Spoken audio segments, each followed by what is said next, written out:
في أحدث تقاريره عن علاقة تنظيم القاعدة بحركة طالبان الأفغانية والصادر في مايو 2022، قال فريق الدعم التحليلي المعني بمتابعة ملفي تنظيمي داعش والقاعدة في مجلس الأمن الدولي إن سيف العدل نائب أمير القاعدة ينظر إليه كخليفة محتمل لأمير التنظيم أيمن الظواهري.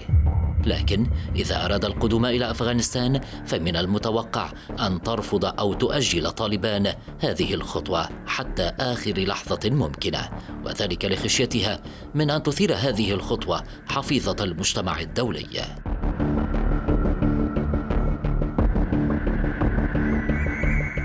وصعدت أسطورة سيف العدل على مدار السنوات التالية، وأصبح يوصف من قبل الدوائر التنظيمية ودوائر مكافحة الإرهاب الأمريكية منها تحديداً بأنه الأمل الأخير لتنظيم القاعدة، وأنه الشخص الوحيد القادر على إنقاذ التنظيم من حالة اللافاعلية التي عاشها منذ هجمات 11 من سبتمبر أيلول عام 2001.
قصة تلميع سيف العدل واعتباره أنه هو الشخص الوحيد اللي قادر على إنقاذ تنظيم القاعدة من حالة التشتت والعشوائية هي بحد ذاتها من أكثر النقاط المثيرة للجدل بمكتب وبدوائر مكافحة الإرهاب.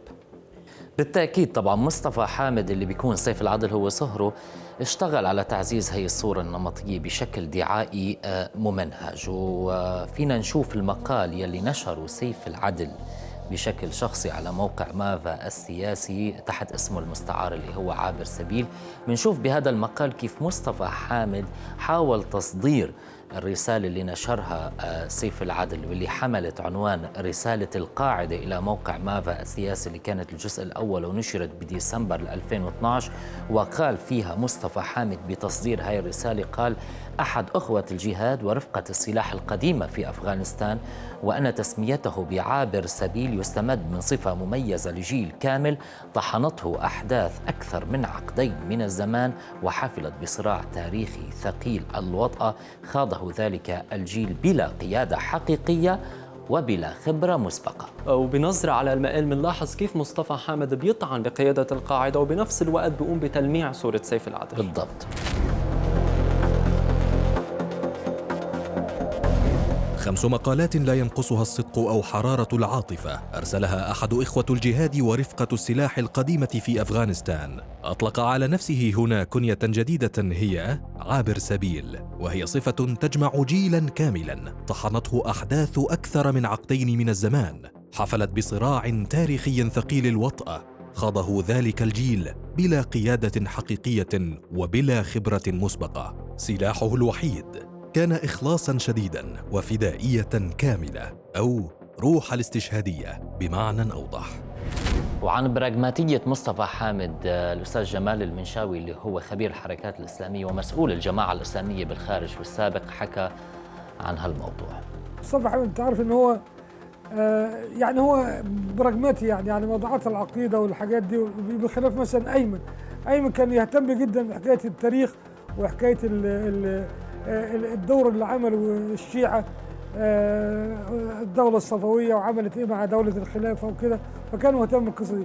لكن هو مصطفى حامد كان زي ما تقول يعني بيتخطى هذه المراحل، وبيحاول يقرب بين الايه، بين المتصور انه ممكن يقرب بين ايران وبين الايه، وبين المجاهدين الافغان، وبين حكومه طالبان بعد كده.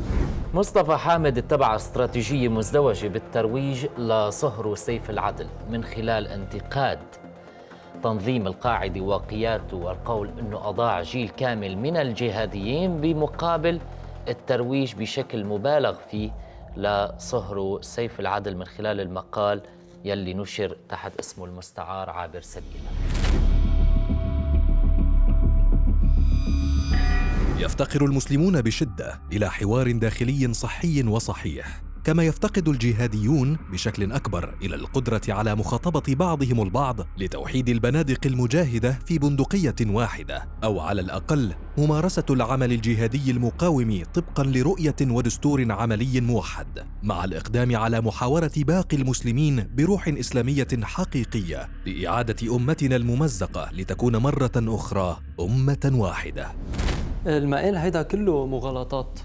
مزبوط. مقال مصطفى حامد احتوى على 3 مغالطات كبرى. الأول اعتباره لسيف العدل من أهم الشخصيات اللي تولت مناصب تنفيذية بتنظيم القاعدة، و2 دوره المحوري بالصومال، وأيضا اعتباره من أهم وأقدم شخصيات الصف الأول الميداني بتنظيم القاعدة. وهي المغالطات خاطئة تماما، لأنه هذا تكتيك بيتبعه مصطفى حامد بشكل مستمر لتلميع صورة سيف العدل، وله أهداف واعتبارات عدة، منها رغبته في أن يصبح سيف العدل هو أمير تنظيم القاعدة. هذا الشيء بيخدم مصالح مصطفى حامد ومن خلفه مصالح النظام الإيراني. وهيدا على الرغم من أنه سيف العدل موصوف بأنه شخص ما بيصلح لقيادة التنظيم، على حسب رسالة من أسامة بن لادن لعطية الليبي مسؤول العلاقات الخارجية بالقاعدة سابقاً. الشيخ أبو الخير والشيخ أبو محمد يتقدمون على أخينا أبي خالد سيف العدل، مع أني أحسب له جهوده التي تفيد الجهاد والمجاهدين، ولكن في الأعمال العسكرية التي هي دون استلام القيادة العامة أو النيابة، سواء كان نائباً أولاً أو ثانياً. حالة مصطفى حامد وسيف العدل هي التعبير الحقيقي عن متلازمة طهران، وهالشيء حكى لنا عنه أحمد راشد خبير الجماعات الإرهابية. التحالف ده ممكن نسميه بمتلازمة طهران، على الأقل من وجهة نظرهم إن هم فاكرين إن هم هيتحالفوا مع القيادة الإيرانية وياخدوا دعم بدون شروط، وبعدين هيتفاجئوا بأنهم بيتحركوا في طريق مشروط، مش هيتحركوا بدماغهم. وقت ما يتقال لهم قفوا عن العمل هيقفوا عن العمل. وكمان حسن أبو هنية اللي هو خبير بالجماعات الجهادية حكى عن العلاقة بين مصطفى حامد والنظام الإيراني، وقال كلام جدا مهم. لا يزال مصطفى حامد أبو الوليد يدافع عن رؤية عتيقة عفى عليها الزمن لإيران، عندما كانت إيران فعلا هي تبدو يعني في الظاهر أنها معادية للإمبريالية والصهيونية للغرب، وكذلك الأنظمة المحلية الديكتاتورية. لكن الحقيقة ما يعني كشف هذا الزيف هو بعد الربيع العربي. شاهدنا أن إيران كشفت عن أجندة ليست سياسية، عن أجندة طائفية، وبالتالي بدأت تحتل عواصم عربية. هذا الأمر هذا اللي أدى أيضا إلى ظهور داعش ورسالة داعش، وهذا ما جعل يستقطب. لم يعد ممكن سردية القاعدة تقول بالتعاون، أنه أصبحوا يروا الناس أو الجهاديين أو حتى الأناس العاديين بأن إيران تقتل الناس في سوريا، في لبنان، في العراق، في اليمن وفي غيرها من المناطق.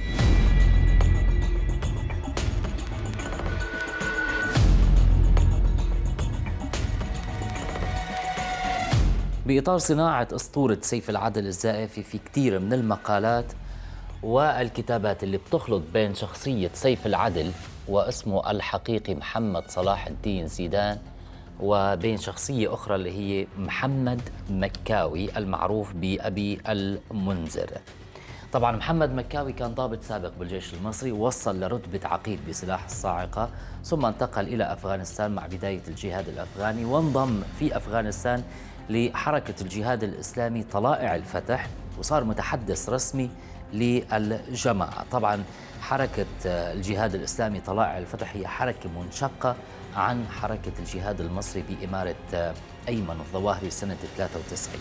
هذا أكد عليه كمال حبيب القيادي الجهادي السابق بالمقابل.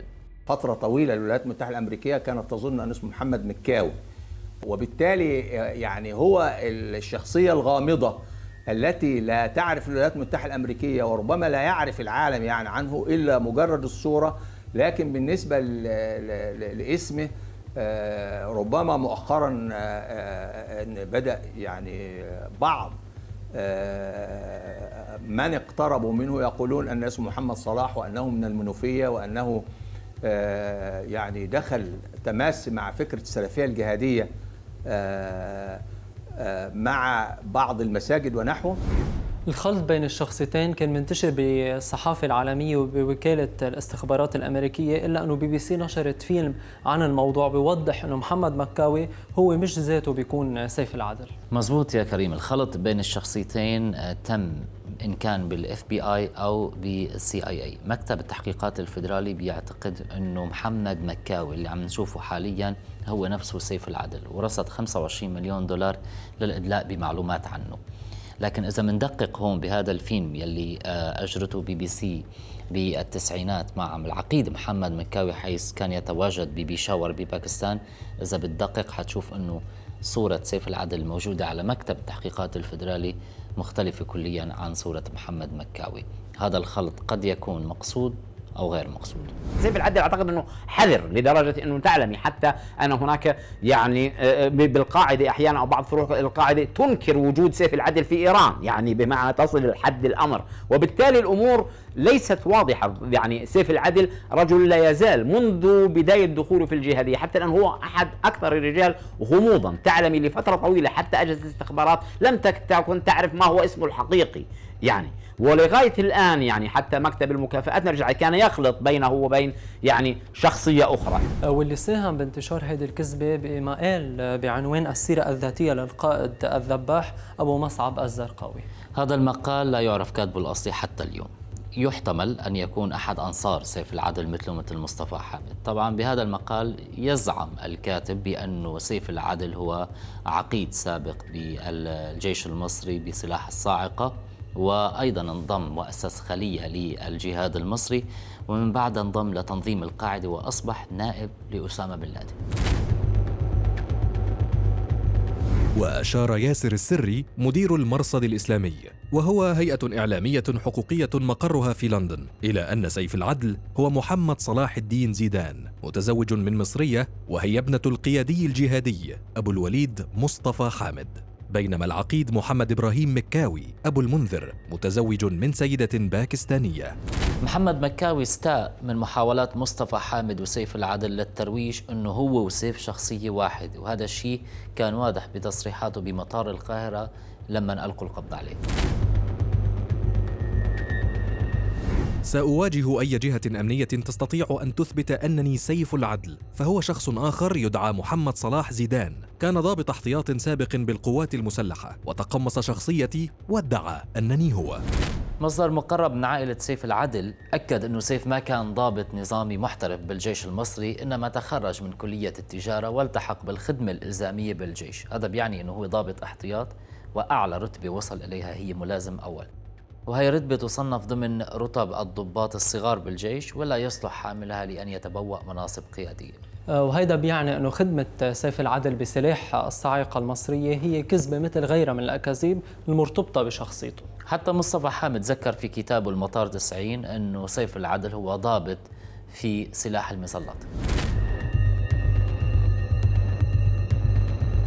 أقدم هنا رسالة وصلتني من سيف العدل، وهو أحد الكوادر العسكرية في القاعدة. الرسالة لها أهميتها لكون سيف ضابط مظلات سابق وأحد العقليات المتفتحة في تنظيم القاعدة، ثم أنه زوج ابنتي حالياً.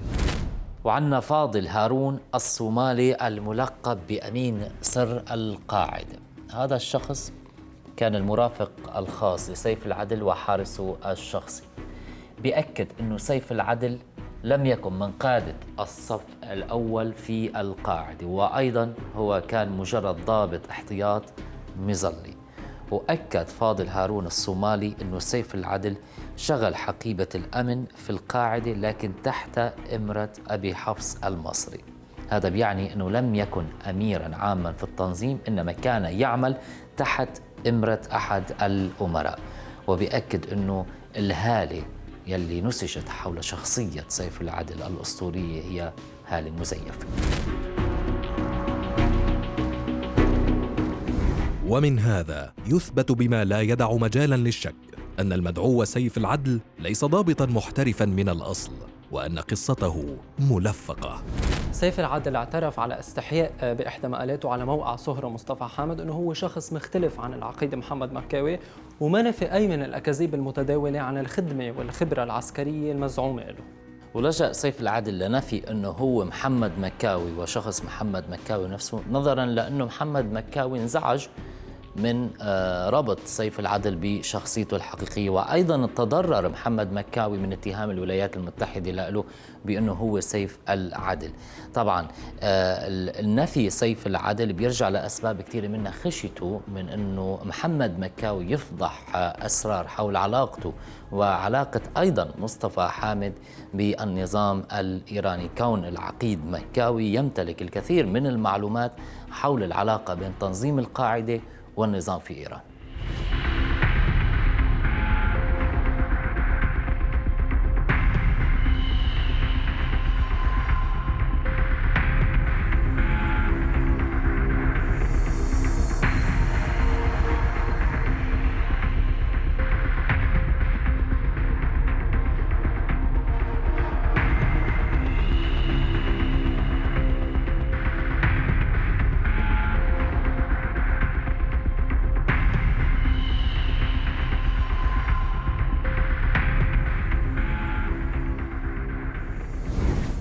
من خلال التدقيق بأحاديث محمد مكاوي بتبين أنه أعراض متلازمة طهران قديمة قدم الوجود الجهادي بأفغانستان، لا سيما بعد الانسحاب السوفيتي من أفغانستان.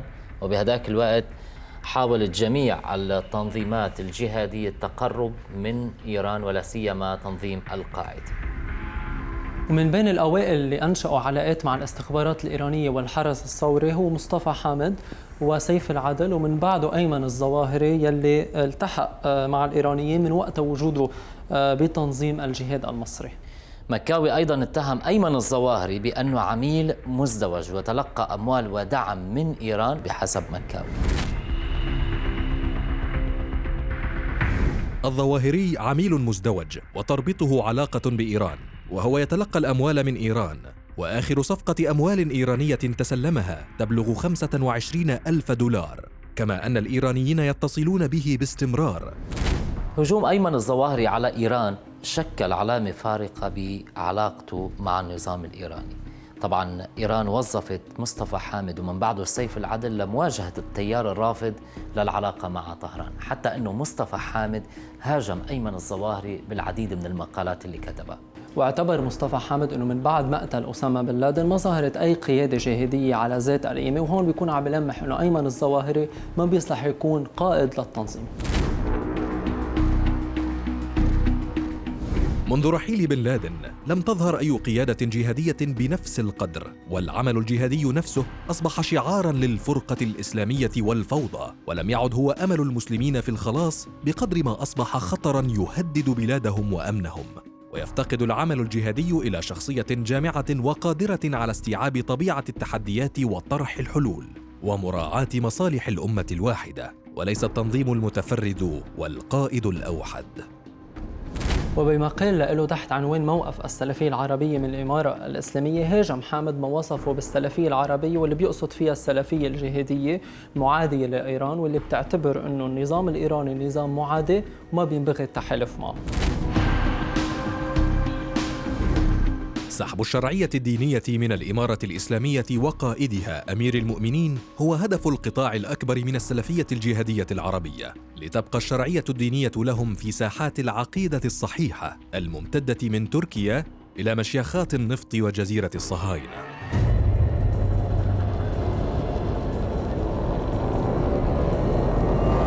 التدقيق بمسيرة سيف العدل بيعطينا لمحة مهمة عن شخصية هذا الرجل يلي دايما مصطفى حامد بيقدمه أنه هو المنقذ للتنظيم والأمير اللي بده يجدد إرث التنظيم من بعد أسامة بن لادن.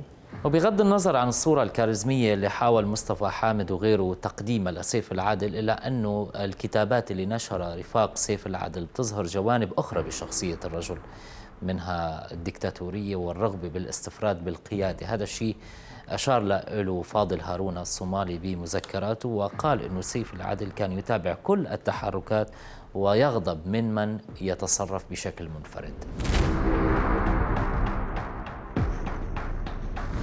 أما الشيخ عبد المجيد الجزائري فكان يتصرف وكأنه منفصل عن القاعدة، وهذا الأمر كان يغضب الأخ سيف العدل كثيراً، ولجأ عبد المجيد للتنسيق مع قادة الأفغان والأخ ابن خطاب فيما يخص العمليات في الخطوط الأمامية، ولكن سيف العدل كان يتابع كل التحركات.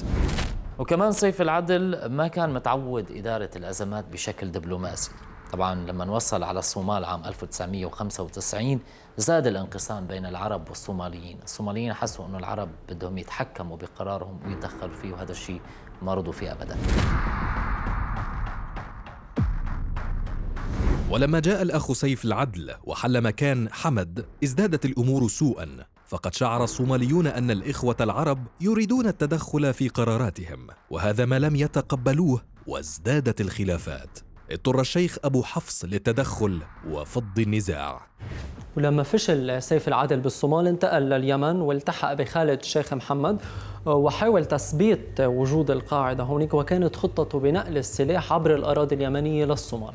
طبعا الخطة فشلت وتم إلقاء القبض على خالد الشيخ محمد لبعض الوقت ثم أفرج عنه. هذا الشيء اضطر سيف العدل لمغادرة اليمن بعد ما انفض اليمنيين عنه وتوجه للسودان قبل ما يتوجه لأفغانستان سنة 96. والناس دول بتقول لهم هتقاتلوا في العالم كله، بس عشان يقيدوا قال له انت موجود في أرضك، وبعدين لما نحتاجك تعمل هتدعم تتدرب تتمول تمام التمام، بس ما تتصرفش بدماغك. يعني انت عايزه في مصر وانت عايزه في عدن. الجماعات قالت لهم لا مش هنبايع، فخدوا الدعم والتدريب اللي هم بيسموهم دلوقتي ايه، القاعدة فرع الجزائر، القاعدة فرع مالي، القاعدة فرع الصومال. مع فشل المتكرر بالصومال واليمن استمر سيف العدل بالتدخل بشؤون الأفرع الخارجية للقاعدة وفرع شبه الجزيرة العربية، فكلف مجموعات من القاعدة بشن هجومات ضد السعودية، وهي هجمات بتضر القاعدة وبتفيد مصالح أعداء السعودية ومنهم إيران. وهذا الكلام جاء بمراسلات أسامة بن لادن مع أتباع القاعدة بالسعودية واللي نشرت بوثائق أبوت أباد. طبعا عندما رفضت الجهات القاعدية في المملكة شن هجمات ضد السعودية، أصدر سيف العدل قرارا بإقالة يوسف العييري اللي كان هو أمير تنظيم القاعدة بالسعودية.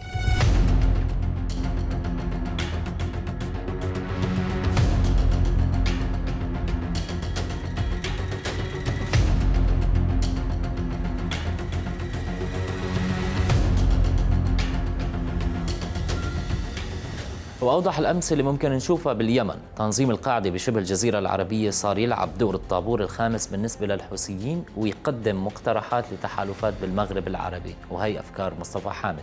طبعا هالشيء ذكروا الصحفي اليمني محمود العتمي. هو أساساً هذه التنظيمات اللي تنظيم القاعدة تنظيم الحوثي هي تبحث عن مصالح سياسية، لا همها دين ولا همها عقيدة ولا همها شيء. بالأخير هي وجدت للدخول إلى الشروع الدخول إلى البلدان لتحقيق مصالح فيما. فالأمر أعتقد أنه متلازمة طهران أصيب بها التنظيم من بداية الانقلاب الحوثي، لأنه أساسا الحوثي ما دخل صنعاء إلا بهذه الدعوة، ما دخل البيضاء اللي تعتبر منطقة الرفض كامل للحوثي إلا بهذه الذريعة. فهذه المتلازمة كانت احنا من بدايتها كانت عندنا تنفذ وليس في المناطق الأخرى. ما حصل في العراق في الشام هذا بالأخير وأجاب بفترة متأخرة، إنما أساسا في القاعدة في اليمن كان ذراع للطهران من بداية تأسيسه.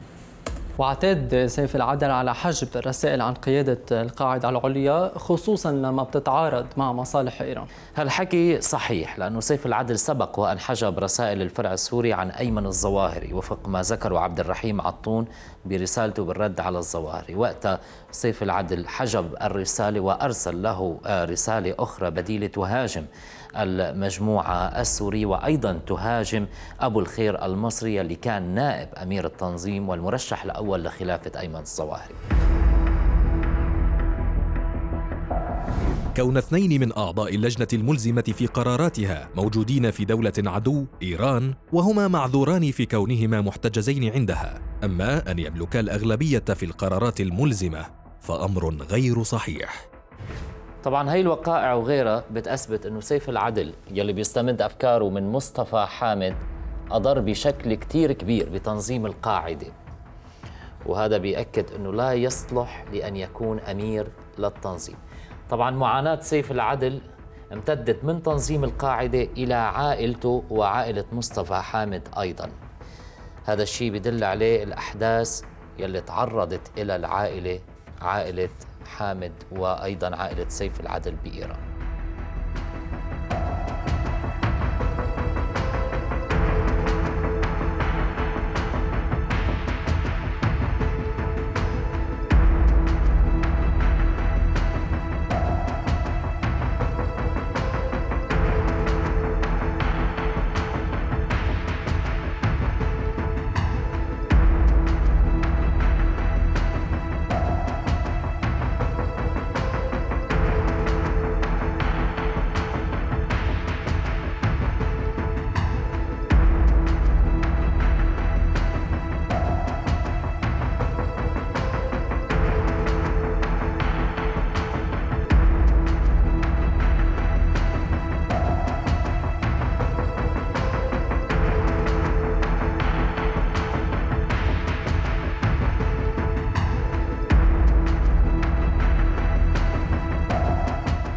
بعد ما عرفنا ليش كذب سيف العدل بشأن ماضيه وقام بتلفيق تاريخ مزيف لنفسه، صار الوقت نتكلم عن مخططات سيف العدل ومصطفى حامد لتقويض نفوذ منافسين من قيادات تنظيم القاعدة، وكل هالشي لمصلحة إيران.